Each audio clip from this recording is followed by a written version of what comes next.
Bihar SSC और CGL की तैयारी करने वाले 90% छात्र अक्सर अनएम्प्लॉयमेंट यानी बेरोजगारी चैप्टर से जितने भी क्वेश्चन आते हैं लगभग उसके सारे क्वेश्चन का गलत जवाब दे देते हैं, जिससे उनका सिलेक्शन रुक जाता है। तो आइए आज हम देखते हैं कि आपकी तैयारी जो है वो नियुक्ति तक वाली है या फिर न्यू पर ही अटकी है। तो चलिए हम देर न करते हुए सीधे चलते हैं सवाल की तरफ और आज देखते हैं दूध का दूध और पानी का पानी हो जाएगा कि आप में कितना है दम। तो आइए चलते हैं सीधे। और हाँ, एक बात और बोलेंगे कि अगर आप में दम है तो इस क्वेश्चन को टच करके दिखाइए और आप कमेंट में ये ज़रूर बताएं कि आपने कितने सवालों का सही सही जवाब दिया है, ताकि हमें भी पता चले और आपको भी पता चले कि आप में सच में कितने हैं दम। तो चलिए देर न करते हुए चलते हैं। आज का पहला सवाल कर है भारत के ग्रामीण क्षेत्रों में मुख्य रूप से किस प्रकार की बेरोजगारी सर्वाधिक पाई जाती है। ऑप्शन ए है संरचनात्मक बेरोजगारी, बी प्रचंड बेरोजगारी, सी घर्षणात्मक या डी चक्रीय। इसका राइट आंसर है ऑप्शन नंबर बी प्रचंड बेरोजगारी। देखिए, प्रचंड यानी छिपी हुई बेरोजगारी में लोग काम में लगे तो दिखते हैं पर उनका योगदान शून्य होता है। यदि इन लोगों को हटा भी दिया जाए तो कुल उत्पादन पर कोई असर नहीं पड़ता। यह भारत के कृषि क्षेत्र की सबसे बड़ी समस्या है, जहां श्रमिकों की सीमांत उत्पादकता शून्य होती है। यानी कि इस बेरोजगारी की बात की जाए ना तो ये बेरोजगारी अधिकतर कृषि में और खेती में देखने को मिलती है। अगला जो क्वेश्चन है करें, जब देश की अर्थव्यवस्था में मंदी आती है तो उसके कारण उत्पन्न बेरोजगारी को क्या कहते हैं। ऑप्शन है मौसमी बेरोजगारी, बी संरचनात्मक बेरोजगारी, सी चक्रीय बेरोजगारी या डी तकनीक बेरोजगारी। तो इसका राइट आंसर है ऑप्शन नंबर सी चक्रीय बेरोजगारी। देखिए, व्यापार चक्र में आने वाले उतार चढ़ाव या मंदी के कारण जब बाजार में मांग घटती है तो कंपनियां छटाई करने लगती है। इसे ही इस बेरोजगारी को हम चक्रीय बेरोजगारी कहते हैं और यह ज़्यादातर विकसित देशों में देखी जाती है। अगला जो क्वेश्चन है कर है कि यदि कोई व्यक्ति वर्तमान मजदूरी दर पर काम करने का इच्छुक है तो उसे अर्थशास्त्र में क्या कहेंगे। ऑप्शन है बेरोजगार, बी अनैच्छिक बेरोजगार, या सी स्वैच्छिक बेरोजगार या डी प्रछन्न बेरोजगार। तो इसका राइट आंसर है ऑप्शन नंबर सी स्वैच्छिक बेरोजगार। देखिए, जो व्यक्ति अपनी मर्जी से काम नहीं करना चाहता है उसे स्वैच्छिक बेरोजगार कहते हैं। अर्थशास्त्र के अनुसार ऐसे व्यक्ति को आधिकारिक बेरोजगारी की गिनती में शामिल नहीं किया जाता। अगला जो क्वेश्चन है कह रहा है कि एक नौकरी छोड़कर दूसरी नौकरी पकड़ने के बीच की अवधि में व्यक्ति किस बेरोजगारी से गुजरता है। ऑप्शन ए है घर्षणात्मक बेरोजगारी, बी संरचनात्मक बेरोजगारी, सी चक्रीय बेरोजगारी या डी मौसमी बेरोजगारी। तो इसका राइट आंसर है ऑप्शन नंबर ए घर्षण बेरोजगारी। देखिए, इसे फ्रिक्शनल अनएम्प्लॉयमेंट कहते हैं। जब कोई व्यक्ति स्वेच्छा से या बेहतर अवसर के लिए नौकरी बदलता है तो उसे नई नौकरी मिलने के लिए बीच का जो खाली समय यानी कि 1 या 2 महीने या फिर 6 महीना तक वह इसी श्रेणी में आता है। यह एक अस्थायी बेरोजगारी है। अगला जो क्वेश्चन है करें, भारत में बेरोजगारी के आंकड़े यानी एकत्र करने वाली आधिकारिक संस्था कौन सी है। ऑप्शन ए है नीति आयोग, बी वित्त मंत्रालय या सी एनएसओ यानी राष्ट्रीय सांख्यिकी कार्यालय या डी भारतीय रिजर्व बैंक। तो इसका राइट आंसर है ऑप्शन नंबर सी एनएसओ। चलिए देखिए, भारत में पहले यह काम एनएसएसओ करता था, लेकिन अब एनएसएसओ और सीएसओ को मिलाकर एनएसओ यानी कि नेशनल स्टैटिस्टिकल ऑफिस बना दिया गया है। यह संस्था आवधिक श्रम बल सर्वेक्षण यानी पीएलएफएस के जरिए देश में रोजगार और बेरोजगारी के आंकड़े जारी करती है। अगला जो क्वेश्चन है, भारत की शहरी क्षेत्रों में पाई जाने वाली मुख्य रूप से बेरोजगारी कौन सी है। ऑप्शन है प्रचंड बेरोजगारी, बी मौसमी या सी शिक्षित व संरचनात्मक बेरोजगारी या डी इनमें से कोई नहीं। तो इसका राइट आंसर है ऑप्शन नंबर सी शिक्षित व संरचनात्मक बेरोजगारी। देखिए, शहरों में बड़े पैमाने पर पढ़े लिखे युवा बेरोजगार हैं, यानी जिसे हम शिक्षित बेरोजगारी के नाम से कहते हैं। और साथ ही उद्योगों की कमी व स्किल मैच न होने के कारण संरचनात्मक बेरोजगारी भी शहरों में सबसे ज़्यादा पैर पसारे हुए है। अगला जो क्वेश्चन है करे, भारत में संरचनात्मक बेरोजगारी का मूल कारण क्या है। ऑप्शन है मुद्रास्फीति, बी कच्चे माल की कमी या सी अपर्याप्त उत्पादक क्षमता या डी भारी उद्योगों का अभाव। तो इसका राइट आंसर है ऑप्शन नंबर सी अपर्याप्त उत्पादक क्षमता। देखिए, जब देश में काम करने वाले लोगों की संख्या के मुकाबले कारखाने, मशीनों और पूंजी की उत्पादक क्षमता की भारी कमी हो जाती है तो उसे संरचनात्मक बेरोजगारी कहते हैं। भारत जैसे विकासशील देशों की यह एक मुख्य आर्थिक समस्या है। अगला जो क्वेश्चन है है चीनी मिलों या कृषि आधारित उद्योगों में वर्ष के कुछ महीनों में मिलने वाली बेरोजगारी क्या कहलाती है।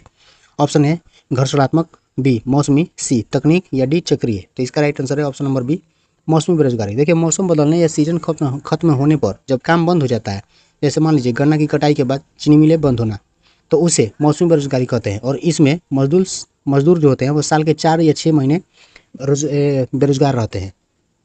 अगला जो क्वेश्चन है करे, प्रचंड बेरोजगारी को अर्थव्यवस्था में और किस नाम से जानते हैं। ऑप्शन है पूर्ण बेरोजगारी या बी अल्प रोजगार, सी घर्षणात्मक बेरोजगारी या डी स्वैच्छिक बेरोजगारी। तो इसका right answer option number B है, अल्प रोजगार इसे बोलते हैं। देखिए क्योंकि इसमें श्रमिक जो होते हैं अपनी पूरी कार्य क्षमता के अनुसार काम नहीं कर पाता और वह रोजगार में लगा तो दिखता है पर वास्तव में वह पूरी तरह नियोजित नहीं होता। अगला जो क्वेश्चन है करें कि जब बाजार में नई तकनीकी जैसे एआई या ऑटोमेशन आने से लोग बेरोजगार होते हैं तो उसे क्या कहते हैं। ऑप्शन है घर्षणात्मक बेरोजगारी, बी तकनीकी बेरोजगारी, सी संरचनात्मक बेरोजगारी या डी मौसमी। तो इसका राइट आंसर है ऑप्शन नंबर बी तकनीकी बेरोजगारी। अगला जो क्वेश्चन करें कि राष्ट्रीय ग्रामीण रोजगार गारंटी अधिनियम नरेगा को किस वर्ष लागू किया गया था। ऑप्शन है 2004, बी 2005 या सी 2006 या डी 2009। तो इसका राइट आंसर है ऑप्शन नंबर 2006। तो देखिए नरेगा एक्ट 2005 में पास हुआ था लेकिन इसे पूरे देश में 2 फरवरी 2006 से लागू किया गया था। बाद में 2 अक्टूबर 2009 को इसका नाम बदलकर मनरेगा कर दिया गया था। अगला जो क्वेश्चन है कह रहा है कि मनरेगा योजना के तहत ग्रामीण परिवारों को एक वर्ष में कितने दिनों के रोजगार की गारंटी दी जाती है।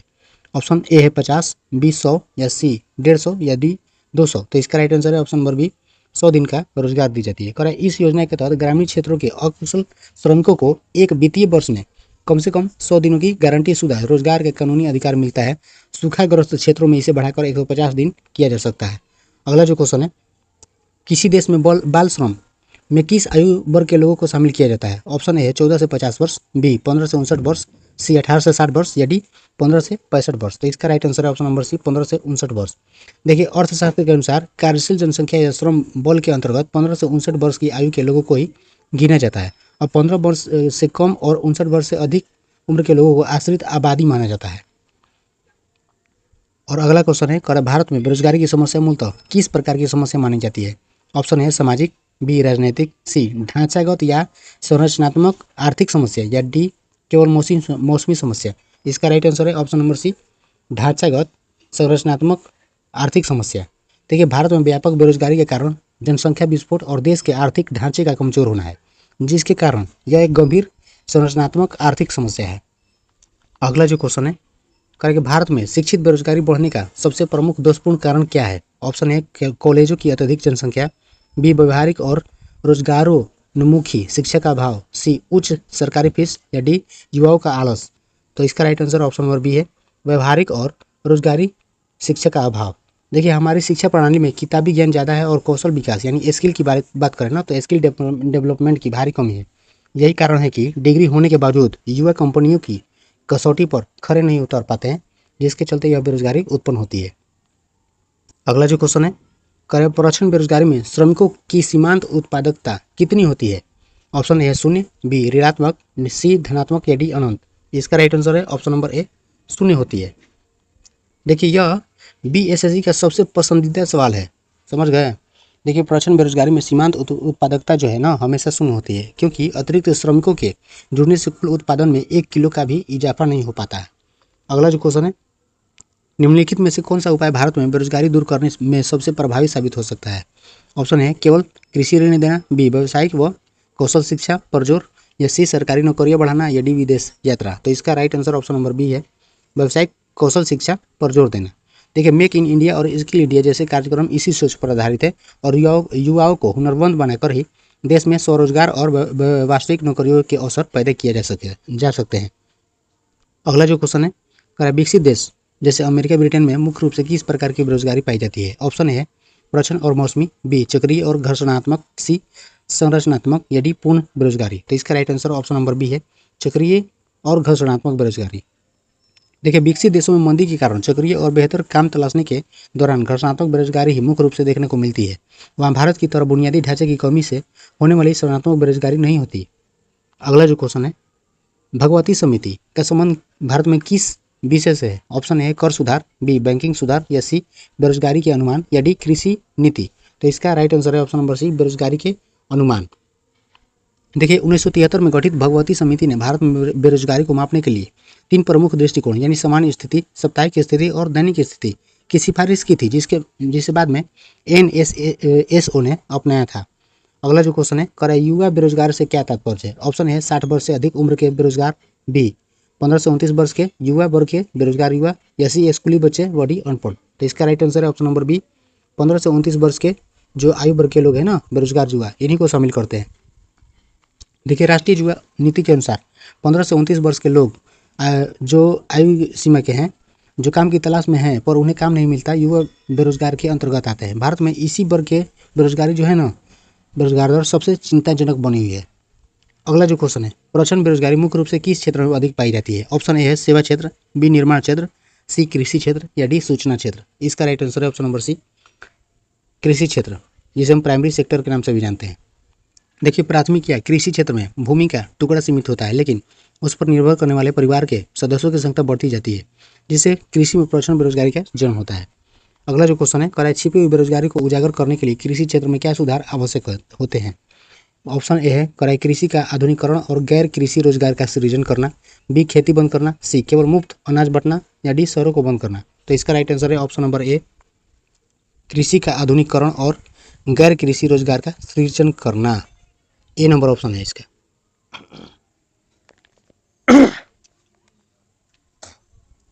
अगला जो क्वेश्चन है, देखिए इसकी व्याख्या की बात करें ना, तो जब तक ग्रामीण क्षेत्रों में डेयरी, कुटीर उद्योग और फूड प्रोसेसिंग जैसे गैर कृषि काम शुरू नहीं होंगे, तब तक खेती पर से फालतू दबाव कम नहीं होगा और प्रचंड बेरोजगारी दूर नहीं होगी।